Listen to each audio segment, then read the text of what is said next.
പാകിസ്ഥാനിലെ പെഷാവറിൽ അർദ്ധസൈനിക വിഭാഗത്തിന്റെ ആസ്ഥാനത്തിന് നേരെ ചാവേർ ആക്രമണം.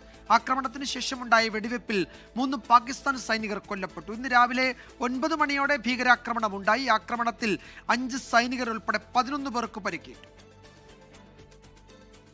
പെഷാവർ FC ചൌക്കിലെ കൊഹാട്ട് റോഡിൽ സ്ഥിതി ചെയ്യുന്ന അർദ്ധസൈനിക വിഭാഗം ആസ്ഥാനത്തേക്കാണ് ഇന്ന് രാവിലെ 9 മണിയോടെ ഭീകരാക്രമണം നടന്നത്.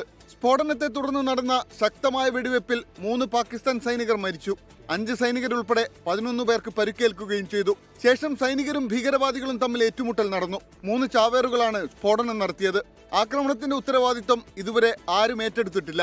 എന്നാൽ ആക്രമണം നടത്തിയ രീതി വെച്ച് പിന്നിൽ പാകിസ്ഥാൻ താലിബാൻ സംഘടനയായ തെഹ്രീക്ക് താലിബാൻ ആണെന്നാണ് പ്രാഥമിക നിഗമനം. TTPയുടെ ശക്തി കേന്ദ്രമായ ഖൈബർ പഖ്തൂൺഖ്വ പ്രവിശ്യയുടെ തലസ്ഥാനമാണ് പെഷാവർ എന്നതും നിഗമനത്തെ സാധൂകരിക്കുന്നു. നവംബർ 11-നാണ് തെഹ്രീക്ക് താലിബാന്റെ നേതൃത്വത്തിൽ പാകിസ്ഥാൻ തലസ്ഥാനമായ ഇസ്ലാമാബാദിലെ കോടതി സമുച്ചയത്തിലേക്ക് ആക്രമണം നടന്നത്. ആക്രമണത്തിന് പിന്നിൽ തങ്ങളാണെന്ന തരത്തിൽ TTP അനുകൂലികളായവരുടെ എക്സ്പോസ്റ്റുകൾ ഇതിനോടകം പുറത്തു വന്നു കഴിഞ്ഞു. ആക്രമണത്തിൽ അന്വേഷണം ശക്തമാക്കിയിരിക്കുകയാണ് പാകിസ്ഥാൻ പോലീസും സൈന്യവും. International desk 24.